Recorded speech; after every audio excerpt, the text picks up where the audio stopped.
What is going on, everyone? My name is Brandon. I'm an indie game dev, and this is the Turtle Tank. So what we're going to be doing in this video is creating a super simple player controller. It's going to be mostly utilized for 2D, side-scrolling, puzzle, platform kind of games. So if you're wanting to build a controller like that, stick around. However, if you want to follow along with me on this video, it's extremely important that if you didn't watch my last video, you need to go watch it, because what I'm going to be doing is I'm going to be utilizing the input manager that I created in the previous video.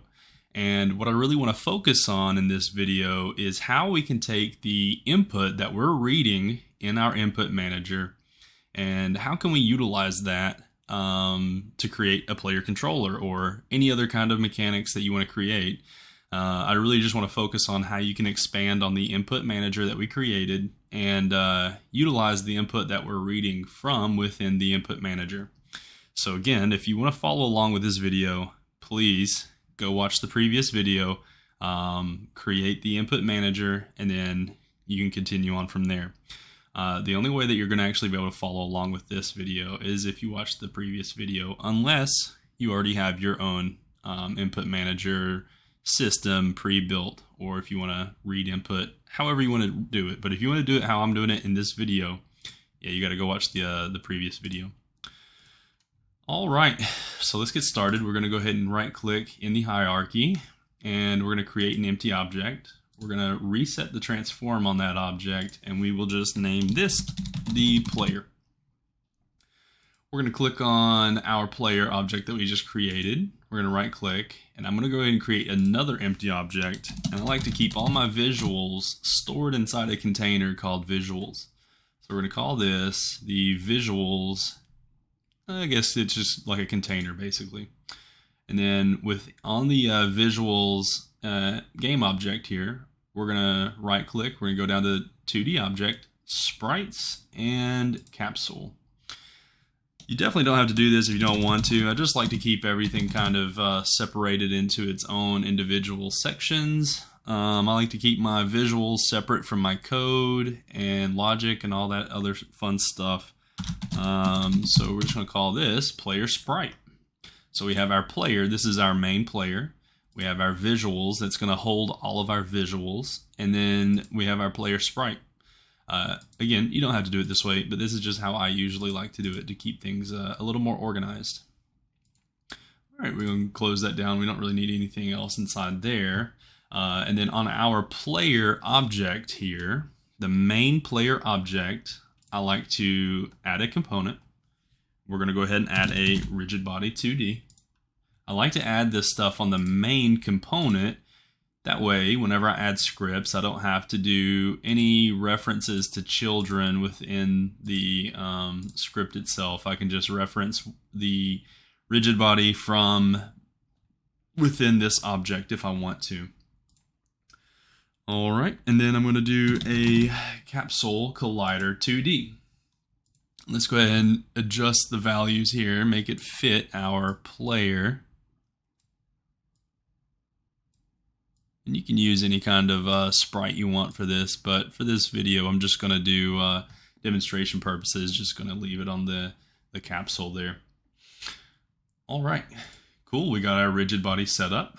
We have our capsule collider set up. So now what we need to do is we need to add a ground for the player to walk on. So for this, it'll be super easy. I'll just create an empty object, call it ground. And then I will do a 2D object, sprites, square, sure. Make sure this is zeroed. Reset the transform on there. And we'll just bring it down to the bottom. And we will scale it out like that. All right, cool. So we have our rigid body set up. So the player already has gravity. However, if we hit play and we watch and see what happens, what's going to happen is the player is going to fall straight through the floor. And that's not going to be super fun to play. So we got to figure out how to make that basically not happen. All right. So what we're going to do, basically, to explain this is we have collision and everything already set up on our player. We have our collider, but down here on the ground layer, we don't have any kind of collision set up at all. So we'll just go ahead and add some collision to the ground. To do that, we'll click on our sprite and we'll do a box collider 2D. And if we click the button to edit our collider size, you'll see that it already takes up and it was pre-fit to the sprite itself. So I don't even have to do anything else with that. I don't have to adjust it or anything like that. Now if we hit play, let's see what happens. I think we'll probably have some better results here this time. Cool.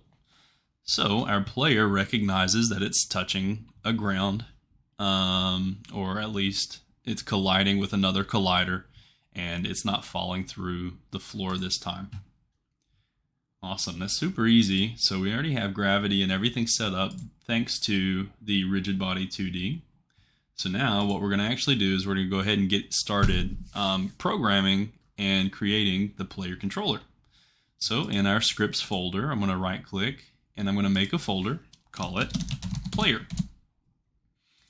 Within the player folder, we're going to create a new mono behavior script, and we're just going to call this player, we'll just call it player movement.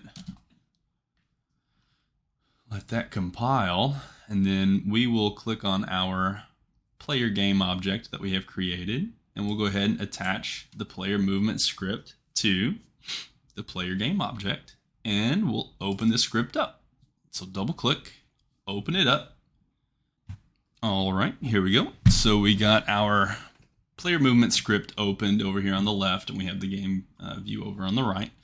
And first thing I'm going to do is I'm going to delete these default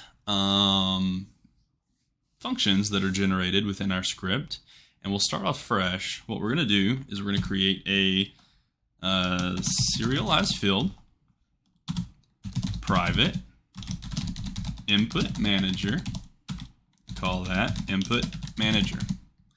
So what this is doing is it's going to allow us to cache our input manager scriptable object into the player game object, so we can actually read the input that is available. So from our previous video, the input manager that we created, we're going to take that scriptable object, not the script, the scriptable object, and we're going to move that over into the input manager slot on our new player movement script. Cool. So there's that. So it's already referencing the input manager that we created from the last video, and that's really all you have to do with this. And now from here, what we're going to do is in the onEnable function, we're going to subscribe to our movement event that we set up in the input manager. So to do that, we're going to say input manager dot move event plus equals, and we'll just call this handle move, and then semicolon. All right, we're subscribed to the event, so now underneath we're going to say on disable, and we're just going to go up and we're going to copy all of this right here. We'll bring it down and we'll paste it, and instead of plus equals, we're going to say minus equals.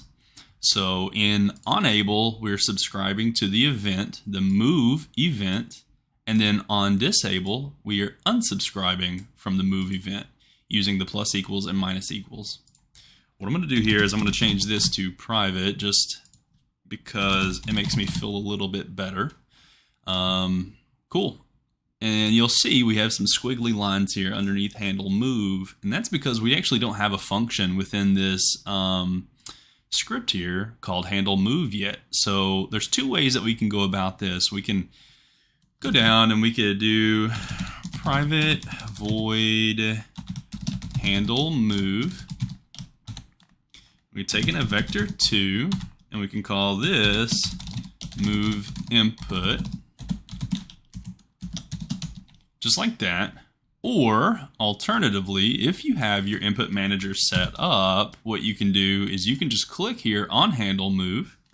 You can hold control and click period. And what you'll see is a few quick fix options that pop up on this window. And this is a super useful tool that you can utilize within your own scripts that 9 times out of 10 will actually usually end up helping you out in some form or fashion. So what we're going to do here is we're going to click Generate Method Handle Move. And if you look down here, what it did is it created a method called Handle Move that takes a vector2 and returns a vector2, I should say. Exactly how we created just a minute ago. So it done it for us. What I'm going to do though is I'm going to click on this vector2 that it returns, and instead of vector, I want to return. By pressing F2, you can rename the vector2 that it has pre-generated there, and I'm going to rename that to underscore move input, and I'm going to hit enter. Cool. And I'm going to delete all this right here. We don't need any of that. We'll leave it blank for now. And then up here at the top, what we're going to do, we're going to make a private vector2, and we're going to call that move input. Okay, so now all we're going to do is we're going to go back down to our handle move function that we created, and we're going to say move input equals underscore move input. So we're saying this move input equals this move input, which is this move input that we are returning. Okay? And with all this being set up, we are effectively reading input on our player movement script. This is all you need to do. You just need to subscribe to an event, create a function that's going to subscribe to the event that we created in our input manager, and then from that, we're going to read the input using the vector2 that we created up here. All right, so now all we have to do is we're going to say private void move player or movement. All right, so we have a function called movement that we just created, and all you need to do really is say transform.translate move input times move speed times that by time.delta time. All right, so now let's go up here and create a variable for our move speed. So underneath our move input, we'll create a private. Actually, we'll do a serialized field. That way we can edit it in the inspector. So serialized field, private float, and we'll call that move speed. And we'll set the base value to 5 for now, and we'll see how that works. All right, cool. So we have our function movement right here. This is effectively going to move our player in the direction of our move input at the rate of move speed, and we times that by time.delta time, so that way it's frame rate independent. But with all of this, we still are not going to be able to move in game, because if you look, our movement method is not being called anywhere. That's why it's kind of grayed out a little bit. So now all we have to do is we're going to go into private void update, and we're just going to call our movement function in the update function. And we're going to save the script, and with all of this set up, we should be in a good position where we're actually able to move. So let's go back over to the game on the right. Make this a little smaller. We'll click on our player, and as you see, we have our move speed variable set to 5. And we'll set this to play maximized for the video's sake. And if I hit play, let's see what happens.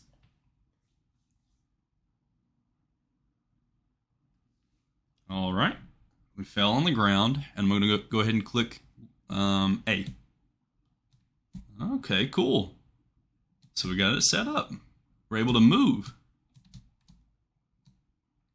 Kind of able to jump, but that's not necessarily what we want to do. And if you look, we kind of broke it there a little bit.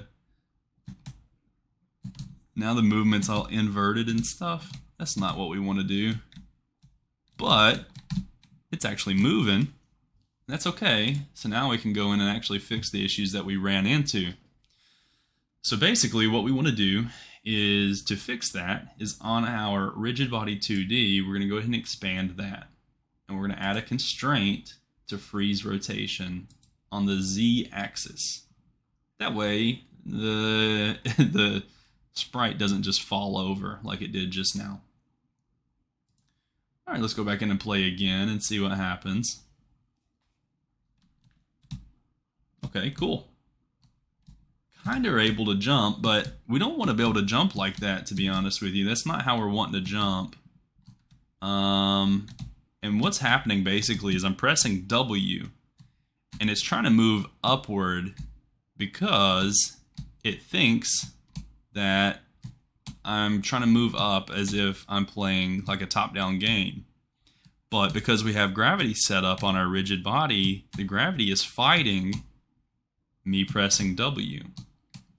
And we don't want that to happen. So we'll make a few adjustments here in our script that will fix this issue. All right. So if we go back to our script here, and we want to basically try and break this down. So what's happening right now is when we press A and D, we're moving left and right. But if we press W, it's trying to move up, and the gravity of the rigid body is forcing us back down.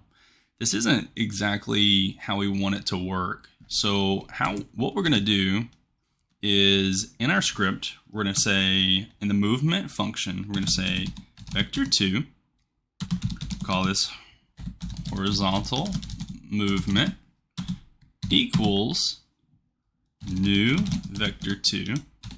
We're going to take our move input dot x and then 0 for the y.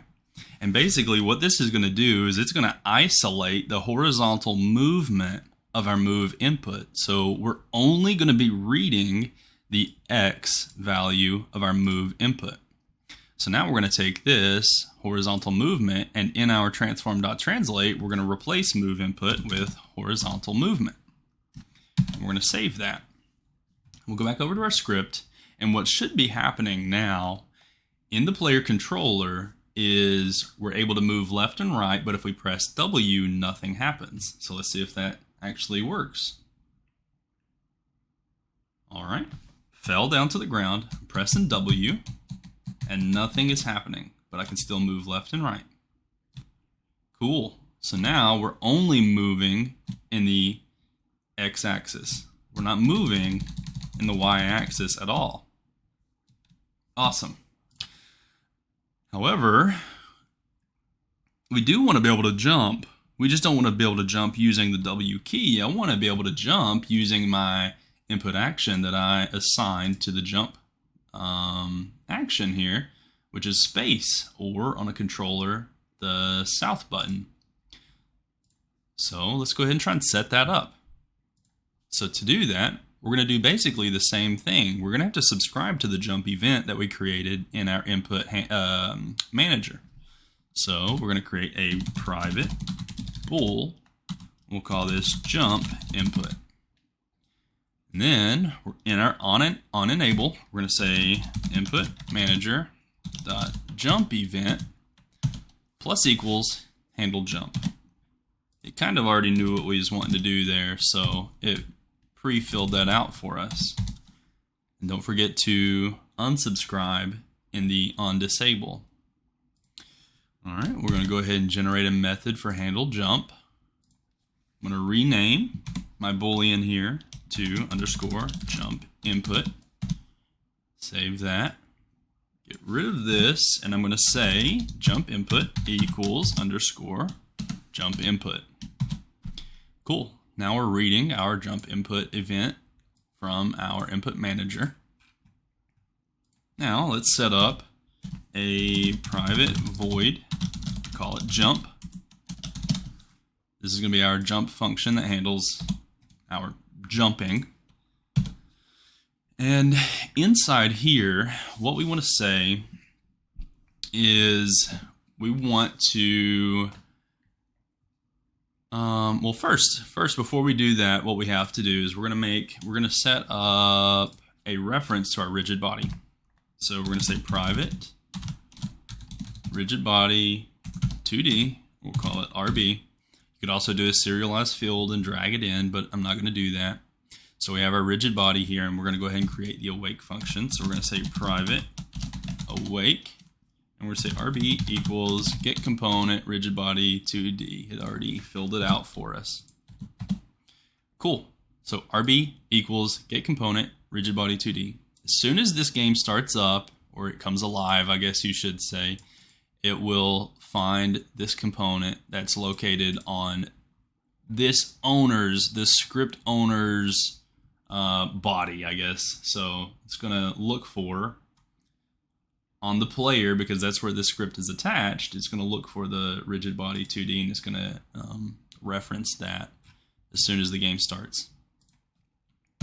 All right. So we're going to say rigid body, because this is what's handling our gravity. So this is what we're going to use to help apply our jump. So we're going to say rigid body dot add force. What force do we want to? We want to add force in the y-axis. So we're going to say vector2 dot up, which is essentially, if you look, shorthand for writing vector2, 0, 1. This is the y-axis. This is the x-axis of a vector 2. So within Visual Studio, they'll give you nice little hints of what you're trying to look for. So yeah, we're trying to apply this force in the y-axis, which is going to force us upward. So we're going up, and we're going to times this by a jump velocity. And then we're going to time this by time.fixed delta time. All right, now we just have to make a variable for our jump velocity, and we're going to do this the same way that we did for our move speed. So what we could do is just copy this line and paste it underneath, and we'll call it jump velocity. And we'll just leave it at 5 for now. It doesn't really matter. We can change it in the inspector if we want.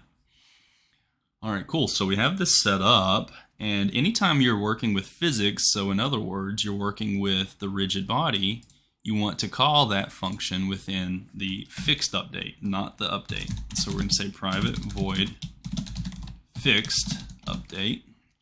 And we're going to say jump. All right. We're going to go ahead and save it, and we'll go into the game, and what's going to happen is when we hit play, it's going to very likely just shoot into the sky. It's not going to perform how we want it to, but we'll see what that looks like here.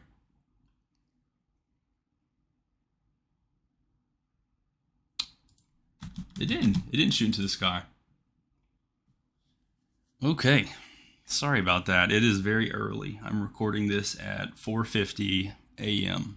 And what I realized was I was multiplying in our script the jump velocity by time.fixed delta time, but you actually don't have to do that because within fixed update, when you're utilizing our physics through rigid body, you don't really have to multiply anything by delta time. It's usually frame rate independent already.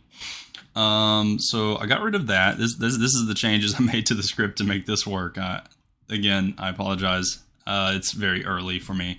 But anyway, what we're doing, we're saying rigid body dot add force. We're adding the force in the y-axis multiplied by jump velocity. So this is the amount of force we're applying. And the force mode that we want to apply is an impulse. So it's going to add a quick burst of force in the Y direction. And it's only going to do that if jump input is being performed. So if jump input is true, perform this action. Cool? All right. So now, and if we move over here to the game, we click on it. I did increase the jump velocity to 10, but that was just for testing purposes, so we'll move that back to 5. Click on the player, and we hit play. Player falls to the ground. We can move left and right. If I press W, nothing happens, but if I press space, goodness gracious, we blasted off into space. All right. Cool. So it's actually reading that input now, and it recognizes when we are pressing the space button. So the only other thing that we need to do is within our jump function, we need to say jump input equals false. So we're setting it to true by pressing the button, but what's happening is it's staying true for as long as the button is being held. And that is because within our input manager, we have it bound to if context.performed, which is basically for as long as this is being held, perform action, whatever. So all we have to do is we just have to set this boolean to false within the function. We're going to save that, and we'll move back over into our script. And what should happen now is the player is actually jumping properly, how we anticipated.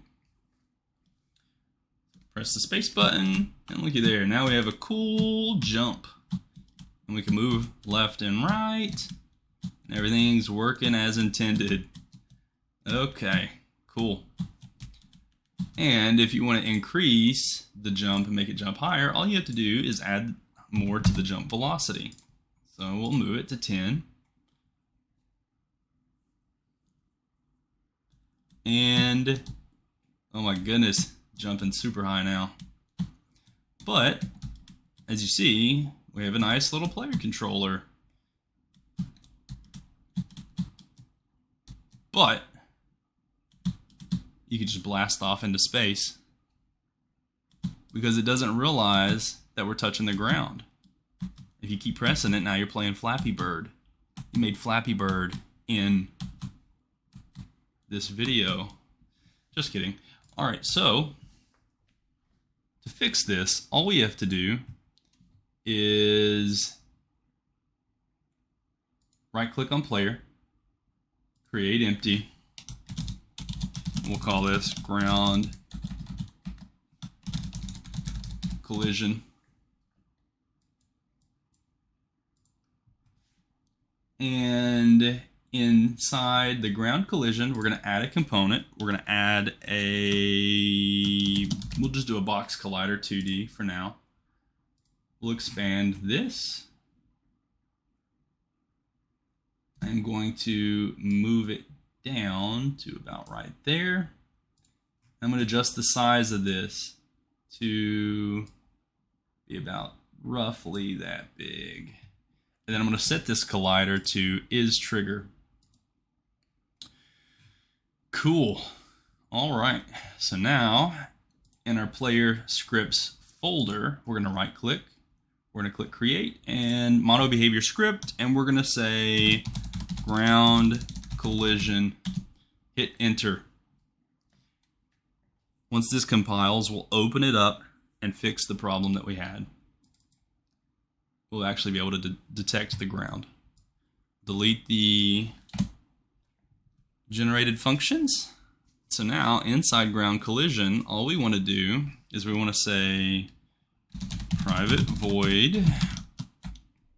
I don't know what that is.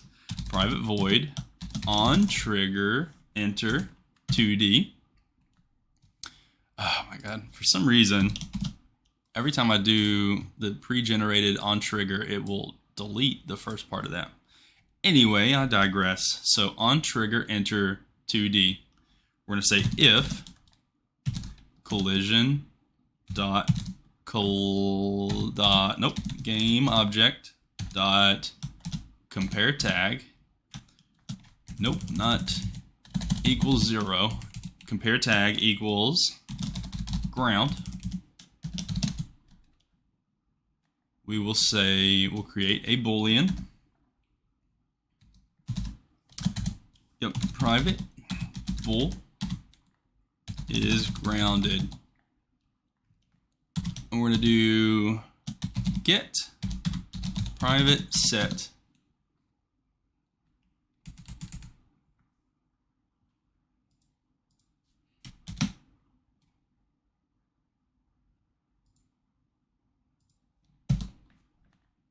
is grounded equals true.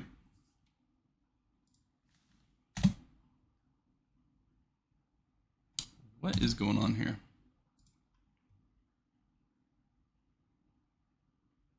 Oh, it's because we have a private. Sorry about that. All right. You'd think I don't know what I'm doing. It's just really early. All right. So if collision.gameObject compare tag, we're looking for the tag ground on whatever this thing collides with. If it is the ground, we're going to say is grounded equals true. And then we're going to say private void on trigger exit 2D. See, look what it did.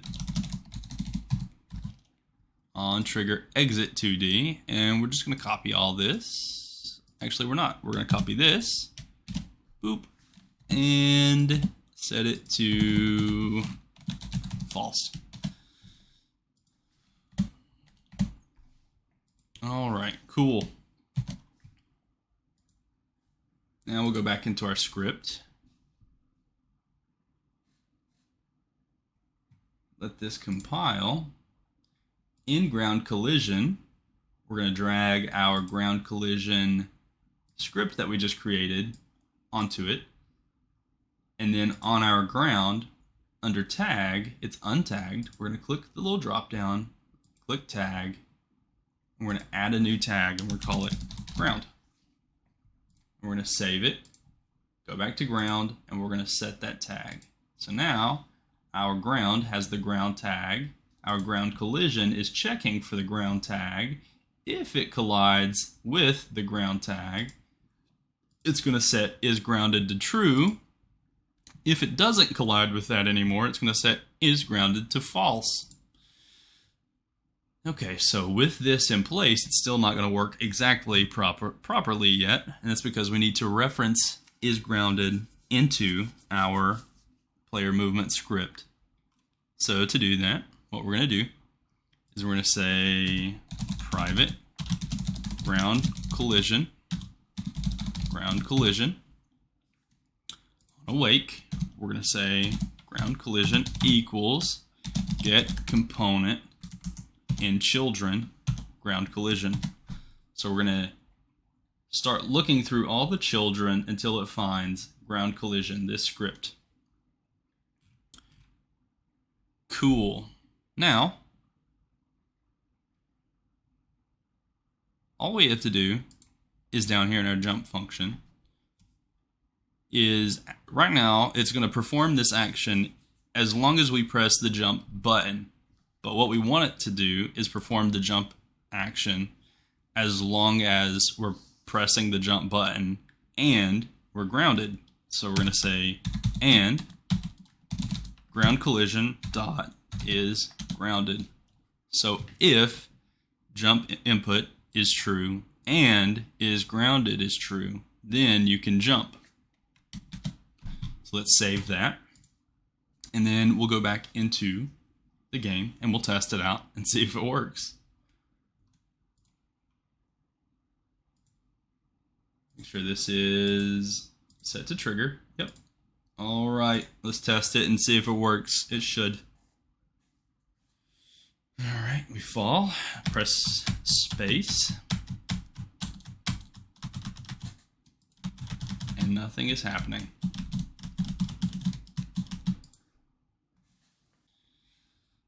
All right, so it didn't work. Figured out why. It's because in our ground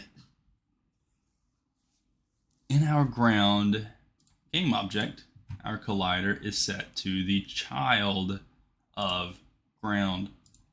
So to fix this, super easy. We'll just remove it from there and put it in the main component. And yep, it already is the size we need. So now if we press play, what should happen is it reflects that it's touching the ground and we can jump, but we can only do it once. So let me go back into play maximized.